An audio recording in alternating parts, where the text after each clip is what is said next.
Hello and welcome to Metal Vice, a podcast where we talk about all things music. Well, the things we care about. That's right, which is mainly metal music and live music. I'm one of your hosts, Brian, joined with the other host, Karen. And what are we talking about for this episode, Karen? Bodysnatcher and Spite. Yes, a co-headlining show we saw with them. Also, we had Mouth for War and Throne as our two headliners. Mouth of War was the first opener. Yes. And then they were also supposed to have another band, Konos. Knosis. Kenosis, I think is how you say that. They couldn't make it on this tour, I don't think. They kind of backed out early on, so it was just the 3 bands, not the 4 bands, opening there. This is on May 25th at the House of Blues, our first House of Blues shows this year. Yeah. We saw something last year. I can't remember what. Whitechapel, was that the last one? Possibly. Or the Static X show that we left early. No, that was early on in the year. Yeah. We haven't seen a show there in a long time, though. No, I try to avoid it as much as possible. It went from being one of our favorite venues to like one of our least favorite for sure. Yeah, once we started going to a lot more venues, I just don't care for it that much. Yeah. Ticket prices for this real quick were $22.50 with $9 in fees and then 9 cents in tax. We bought these prior to the concert week BOGO that Live Nation puts on like every year or something, where this show was listed for $25 tickets. The only thing I can think there is it was including the fees, possibly. Possibly, where it was like just $25 flat. Yeah, so if you got 2 tickets, it would have been $50. So we would have saved a little bit of money. Yeah. But face value, this was cheaper to buy ahead of that time. Yeah. If you're not including the fees. But Yeah. I think those included the fees, honestly. I don't know. Because we bought a show that was like $25 or something, and it came out to be like exactly $50 with a few bucks in tax, I think, mainly. Okay. But yeah, like we said, we've been to the House of Blues before. Not really one of our favorite venues, mainly because of the setup. Like if you're not on that main floor, you can get a really bad dead spot in terms of audio and whatnot. Yeah, the audio's not the best in the whole venue. And the last few we saw outside of that Whitechapel show, I don't think that one was sold out. But almost every show we saw last year was sold out. If that one wasn't, it was very close to being sold out. Yeah. It may not have been. I don't know. Honestly, I don't remember. And at those sold out shows, you can also end up behind the pillars. So you're not even like seeing the stage at all. Yeah. Because they sell like all the bar space, all the space by the bathrooms, like all that space, I think. Like it's not the most cohesive to see a show. And they have, unless you're on that main floor. If you're on the main floor, it's pretty good. Yeah. But they also have balconies that we've never been into, like box seats. And then I always thought it was sort of like a GA sort of sitting, stadium style seating directly behind like in center stage. Oh, yeah. Which is where we ended up staying this time. And it wasn't the stadium seating, I thought. Well, there are 2 balconies. The top one was closed off. I think maybe there's one booth open, but on one side they had like the curtains drawn. You couldn't even like look into them. Okay. But we were on that first balcony. Went up there for the first time to see a show for this show. And there's like another little bar up there, a little standing area, and then there's those VIP sort of sitting ledge seats that you can look over and look down. So this was our first time seeing a show up there. Yeah. We've always thought that you have to buy a balcony ticket to go up there because generally there's somebody at the bottom of the stairs like checking tickets. And once or twice, like I have tried to go up there and they're like, nope, sorry, you have to have, a certain ticket or whatever. I'm like, okay, that's fine. So we just never tried after that. And then we were at Milwaukee Metal Fest and we were talking to somebody. They're like, no, we always go to the balcony. Like we go to the 3rd floor balcony to see a show. Like, and you just can stand or whatever. And I think that's where they said like it was sort of the stadium style seating was up there. Possibly. I don't remember him ever saying anything about seating except for that he was standing behind a row of seating. Or something. I don't know. I remember somebody saying something, but it doesn't matter. Yeah, that's whatever. Fine. Whatever. But yeah, so this show, I noticed that nobody was standing there, so I just said, hey, nobody's standing here. Like, we could try to go upstairs. So I don't know if it's different depending on what tickets are sold or, like, how much it's sold, that sort of thing. But...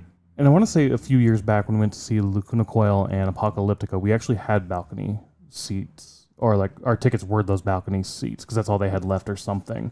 And we went up there and it was packed. And we're like, let's just see if we can go to the floor. And we went to the floor and, like, stood down there for that show, if I remember correctly. But there was one other time we had been up there.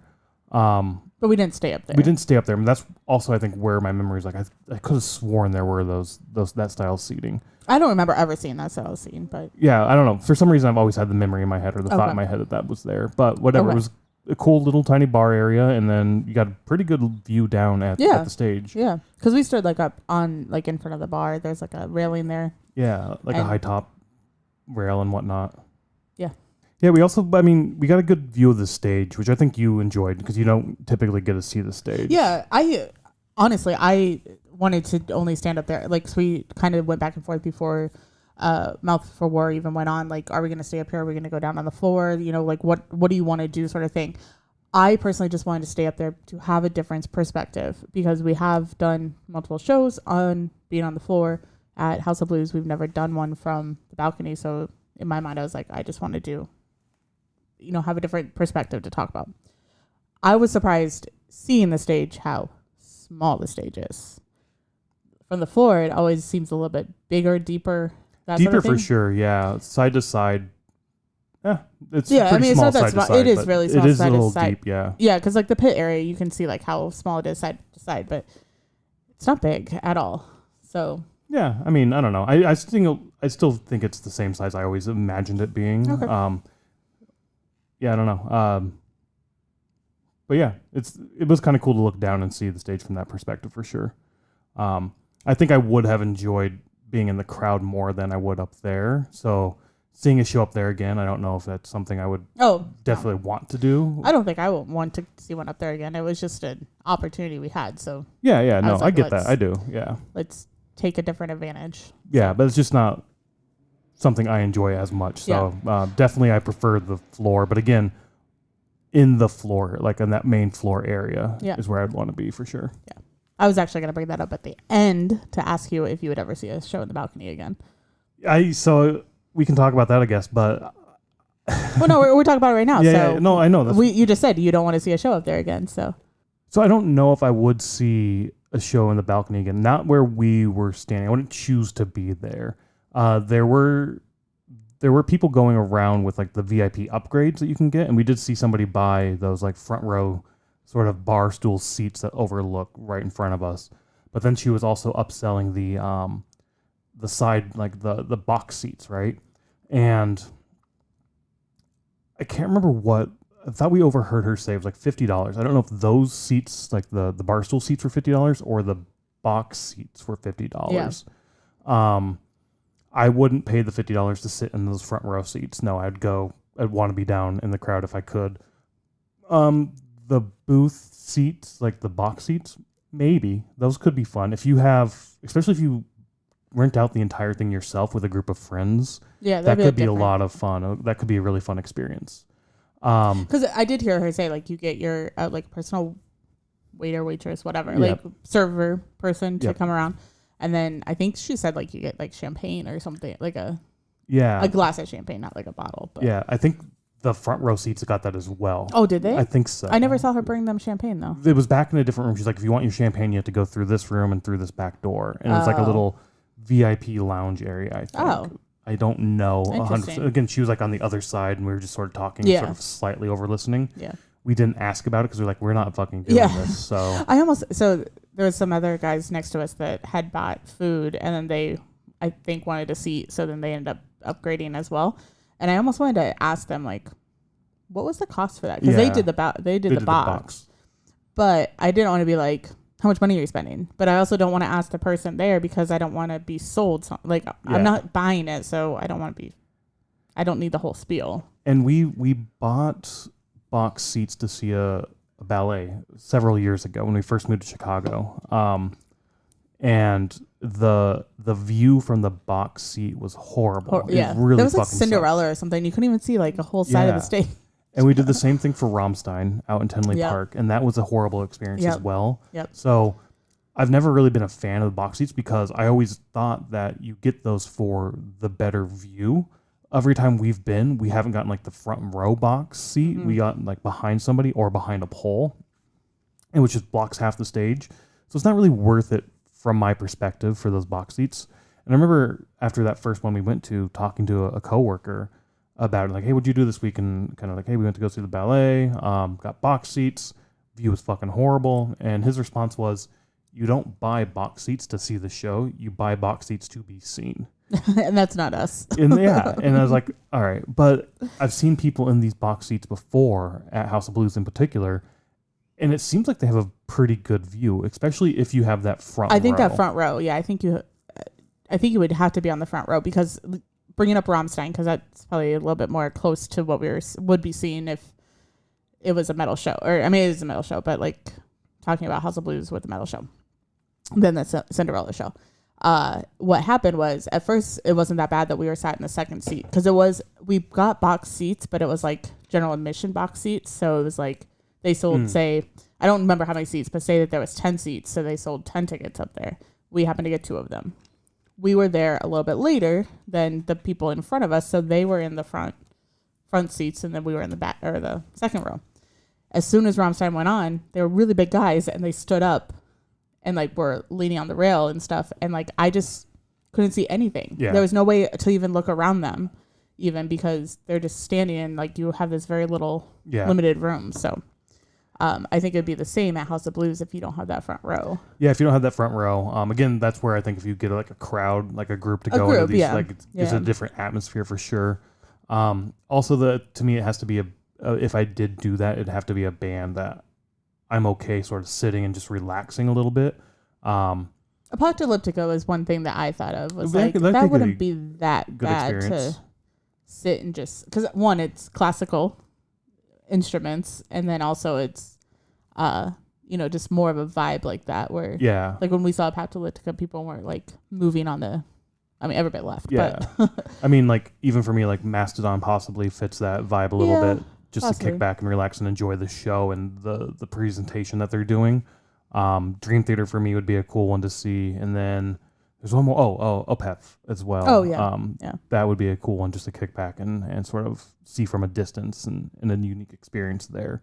But generally, no, I would definitely want to be in that main floor area of House of Blues, because that is the best viewing at that particular venue. Yeah, I would agree.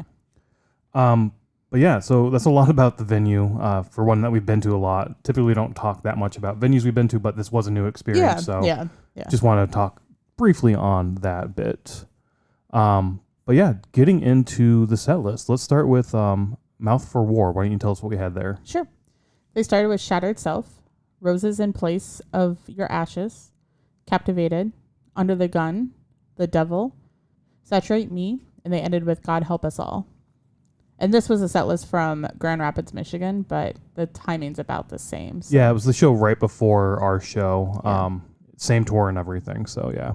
Yeah, I didn't realize it was like 7 songs, which I guess is typical for your first opener, I suppose. 6 to 7. Yeah, I was going to say like 4 to 6, yeah. But I guess 7's like seen one more. A band that's only played 4? A few times, but they're normally like super long songs also.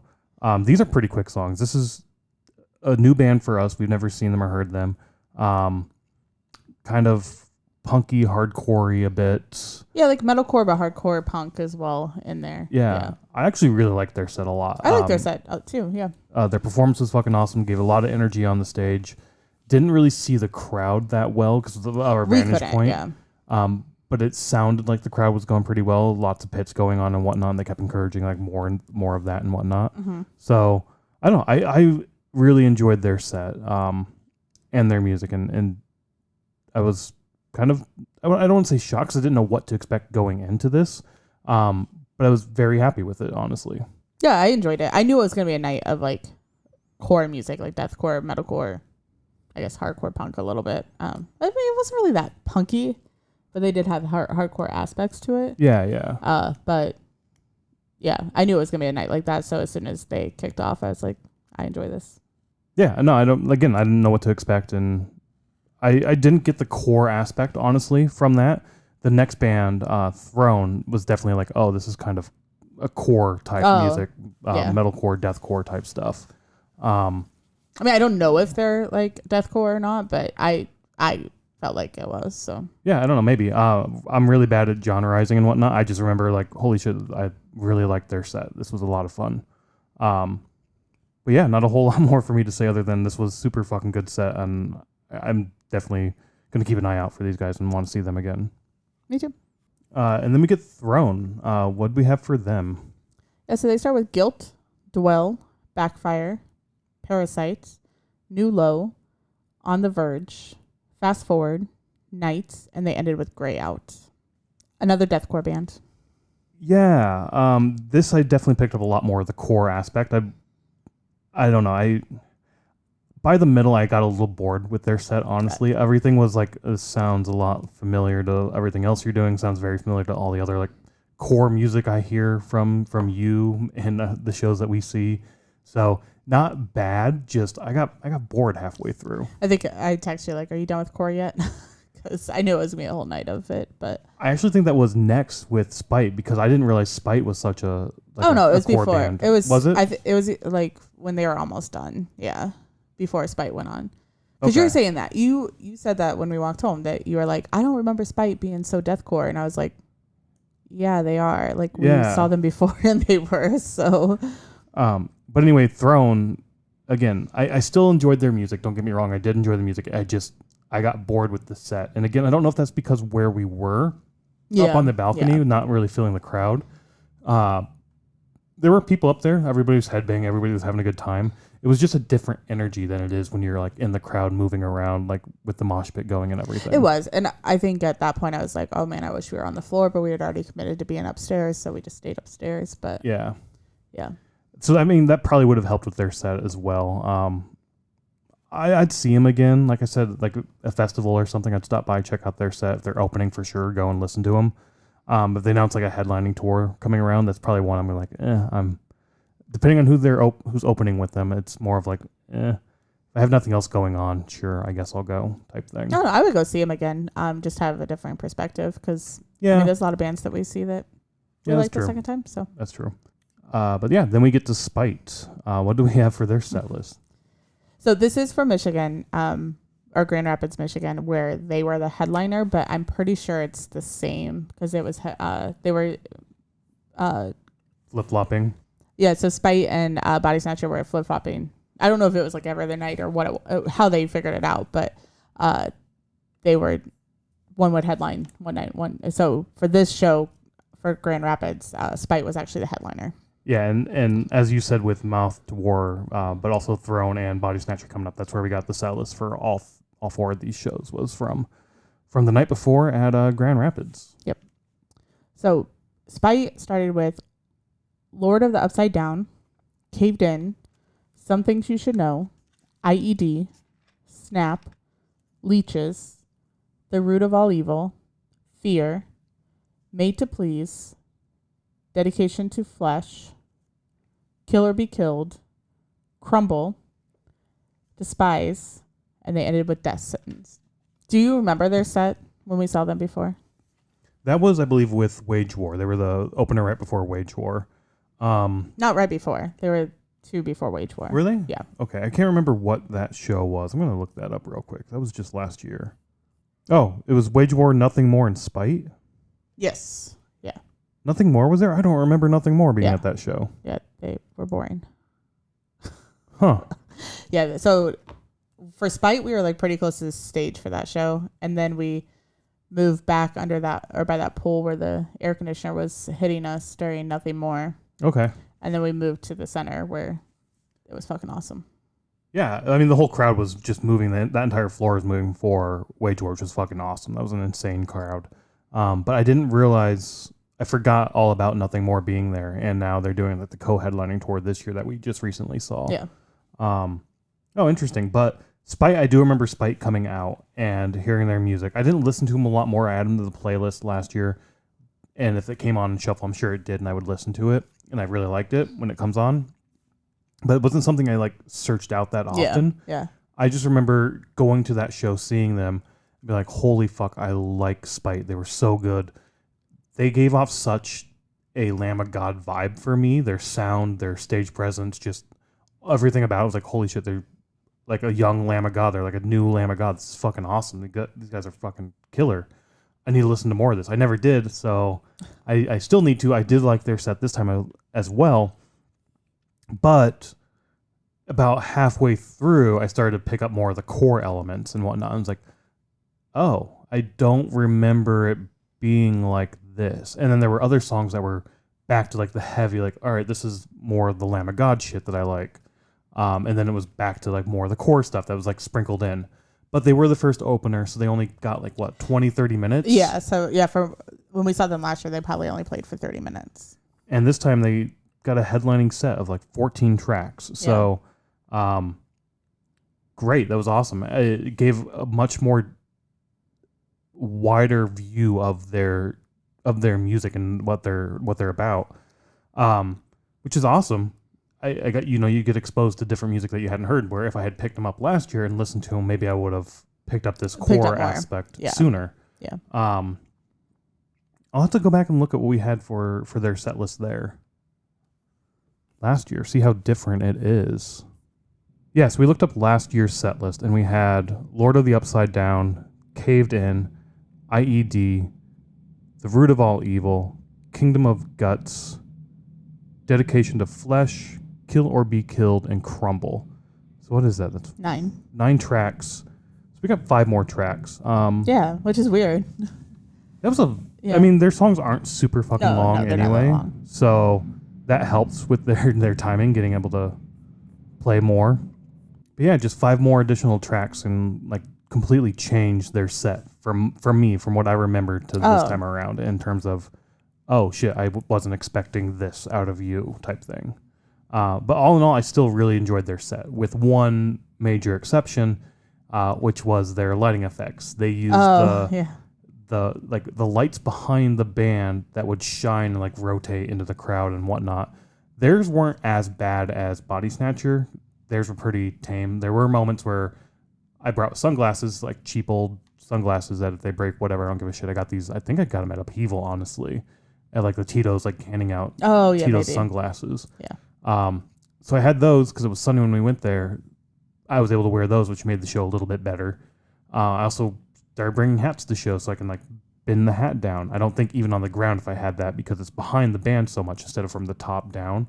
But I really fucking hate that so much. And when I saw Spite doing it, I was like, God damn it, this fucking sucks. But it wasn't as bad as it could have been. So, okay, we've been to shows where it's like the white light constantly on. Like, it's just bullshit.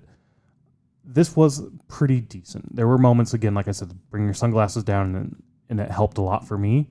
But I really hate that so much. And I was like, all right, hopefully they take that shit off for Bodysnatcher, and we're only going to get that for this little bit with Spite. That was my only sort of downside for Spite, personally. I didn't think the lights were that bad. But lights don't bother me as much as they do for you. Yeah. But I don't know. It didn't bother me. It didn't impact the time seeing them at all. So, I like you said a few minutes ago that you didn't really listen to Spite that much from last year to this year. Same. I really, really, really enjoy their show, but I never really looked them up after seeing them last year. So, they were on the playlist. I'm sure we heard them a few times when it's on shuffle, but it wasn't something that I listened to often. I will be adding it to my rotation now because it is very enjoyable for me to listen to. But there are some songs that I was able to pick out, and like IED, which is, I think they say their anthem when they start playing that, like, this is our anthem or something like that. Okay, I thought that was later in the set. I can't remember exactly where it was, but I do remember that, and then that song coming on. It's like, oh yeah, I remember this song. This is super awesome. Yeah, and then Kill or Be Killed, I remember that from last year, but the other ones I couldn't pick them out from their set this year, but when they were playing a couple nights ago, those are the two that I was able to pick out. I think the frontman energy is absolutely incredible. The energy with the crowd is fucking amazing.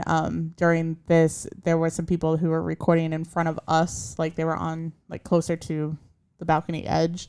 So I was kind of peeking into their phone because they were recording the crowd to kind of see what was going on. So that was, I guess it was kind of one of those things where it's like, oh, I wish I was downstairs. But again, we made the decision to be upstairs, so we stayed upstairs.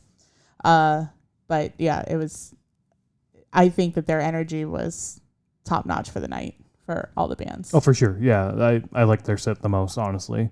And then Mouth to War probably second, and then Bodysnatcher maybe third or fourth even. Throne, again, it wasn't very memorable for me, and I got bored. So it's like, yeah. I don't really have a whole lot to say, negative or positive. Just we were there, and the music was good. I do enjoy the music. It just by the middle, I was bored with it, and sort of like, all right, let's get on to the next thing. Yeah. But yeah, that's it for Spite. We get to our headliner that night, which was Bodysnatcher. So Bodysnatcher started with 12:17, absolved of the strings and stone, behind the crowd, consequence, wired for destruction, severed, human disdain, take me to hell, dead rabbit, black of my eyes, murder 8, and they ended with king of the rats.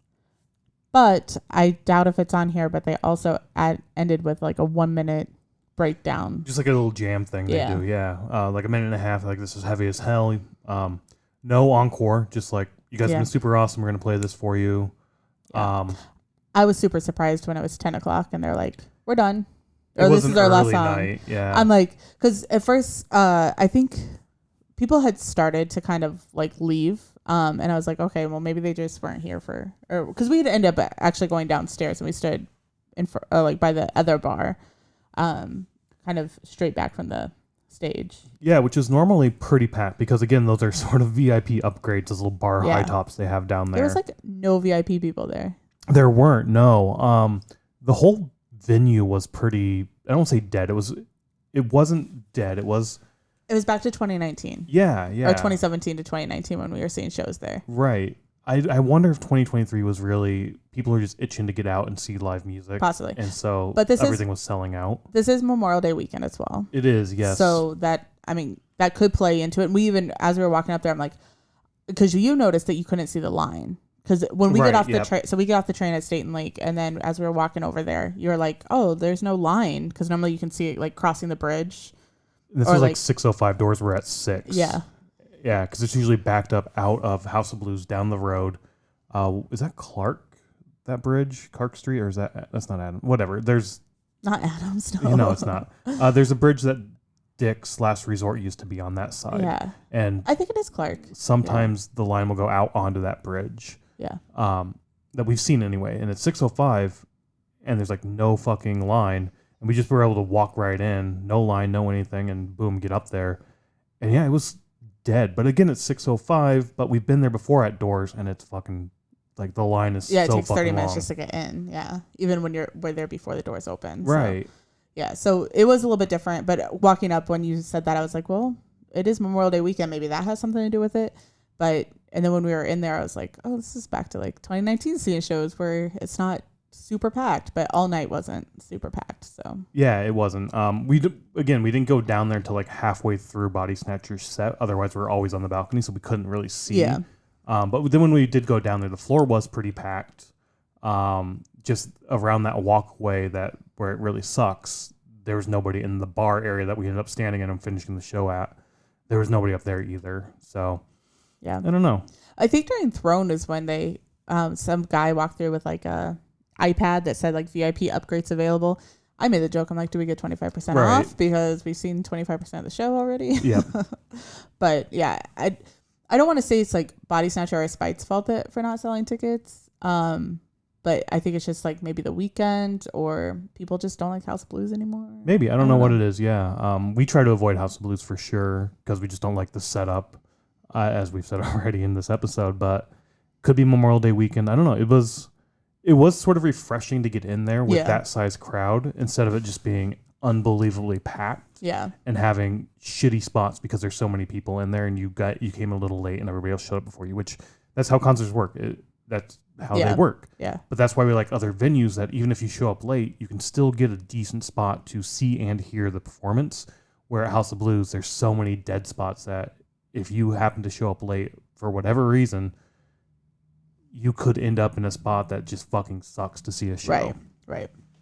Which it's too bad. I do like the House of Blues. I like the aesthetics. I like the sound. If you're in the good like floor area, but yeah, there's just other better venues out there in the Chicagoland area that you could go to that are roughly the same size. And it just sucks that it's just they're set up better. Yeah. Yeah, this one isn't set up that well. So a crowd size like this show, I think, is a perfect crowd size at this venue. Maybe 100 more people or so filling up like the bar areas and whatnot. That could be good. But once you start getting past that number and you're in that walkway in between the bar and the floor, that's where like the dead spots and like the view just sucks at a lot of those places. So Yeah. this is roughly the crowd size I like to see at the House of Blues. Yeah. So, but what did you think about Bodysnatcher? I was instantly turned off because of the backlights. Oh, okay. And like I said, this was, to me, the backlights here were worse than they were for Spite. At Spite, when it first started, I didn't enjoy it. Like I said, put my sunglasses on, that helped. But then as the show went on, it seemed like they were using those lights less and less, where Bodysnatcher basically relied on those all night long. And even when we went down to the floor and you're seeing all of that, I'm not really seeing the band. I couldn't see the band. I couldn't like make out what they look like or what's going on. I just saw like little silhouettes moving around with these flashing lights going all over the place. And I didn't like it. I don't like that setup. No band has ever done something like that I've liked outside of Uda at UADA at Milwaukee Metal Fest. And that just fit their aesthetic with all the smoke and like those were just silhouettes, but that's the style of music. They're playing like doom, black, death metal shit, right?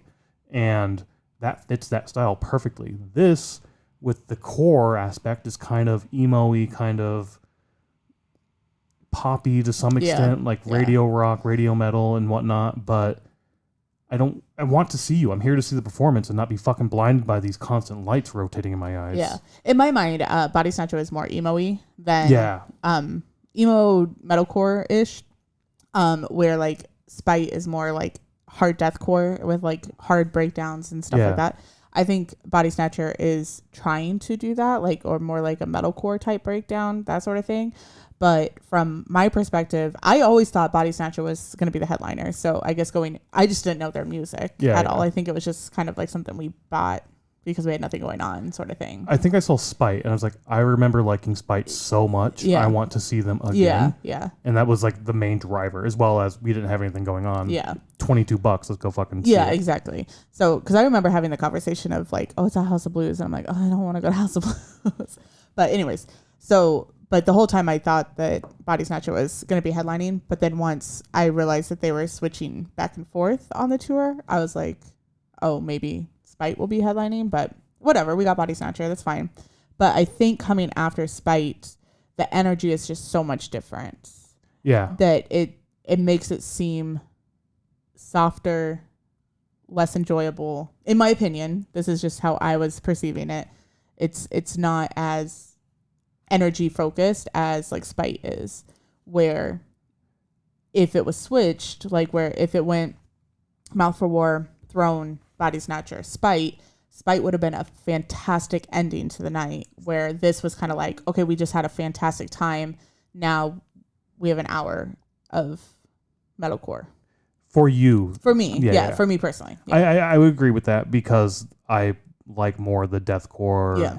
If I'm going with a core music, I'm really not a fan of core music, metalcore, deathcore, and whatnot. If I go towards one, I gravitate towards one, definitely more the deathcore sort of side of things as well. Yeah. Metalcore, there's a lot of hit and miss for me. I know Wage War is considered metalcore, but I guess I get it. I guess I don't. Like Bad Omens, to me, that's like, all right, this is metalcore. This is what I expect, which is very emo-y for sure. And these guys did feel a lot more emo-y as well. But they also had those deathcore elements as well, where they got super hard. Yeah. That's why I'm trying to like not genreize them in one spot. Yeah. But it's like, that's how I felt at the show. And I really think if it was switched with Spite being the headliner, I think I would have enjoyed Bodysnatcher even more because it would have been like a build-up, where having Spite be before Bodysnatcher, it was like a build-up and then back down. Does that make sense? It does, yeah. I guess I personally didn't get that feeling or anything. I enjoyed their music a lot. I thought it fit well as a headliner as well. I could see them being flipped back and forth, and I get what you're saying. Like if it was flipped, you would have enjoyed the show that much better. I think I would have as well, but I was perfectly fine with the setup of this with them closing out. I think they did a great job. I enjoyed their sound. There were moments where like this is kind of emo-y. and I'm not enjoying that bit of it. But for me, it's definitely the backlights. At that point, I was like, I checked out and was like, I'm not enjoying this, and I'll check your music out, but it's going to be on the shuffle thing. Where Spite, I think this year I'm actually going to like actively seek out and check out. Yeah. But those lights just really fucked it over for me. I did see on Instagram that before going to the show, they had like their merch that they're selling, which they have this Bodysnatcher shirt. Maybe we'll throw an image Like of a this model. up there. It's got Homelander and the dad from Invincible on there. It's like the two superheroes. I'm like, oh shit, I can wear this at Comic-Cons and shit. Got it. As we're sitting there in between bands looking at the shirt, I noticed like all the other superheroes, like Iron Man's there, Thor's there, Captain America, Ant-Man. all just like dead that these other two superheroes beat the shit out of. Which fits the name of this tour, which I don't think we said that at the beginning. The name of the tour you didn't say it? Was the Common Enemies Tour. Cool, awesome name for a tour as well. Like, I love it when bands use good fucking names for tours. And then this fits with the theme and comic book nerdy shit. So this will definitely be like my Comic-Con shirt, one of my shirts for that. So I was super happy with this. Yep. Any case, it was still a fun evening. I still had a lot of fun. Oh, I did too. Yeah, I enjoyed it a lot. Little things could be better here and there, but that's everything really, right? So all in all, I enjoyed all the bands. I did enjoy seeing all of them. I did enjoy all their music. Some more than others, but still very enjoyable evening for sure. Yeah, I don't know. Live music is just awesome. So go out and see a show. Yep. Bye.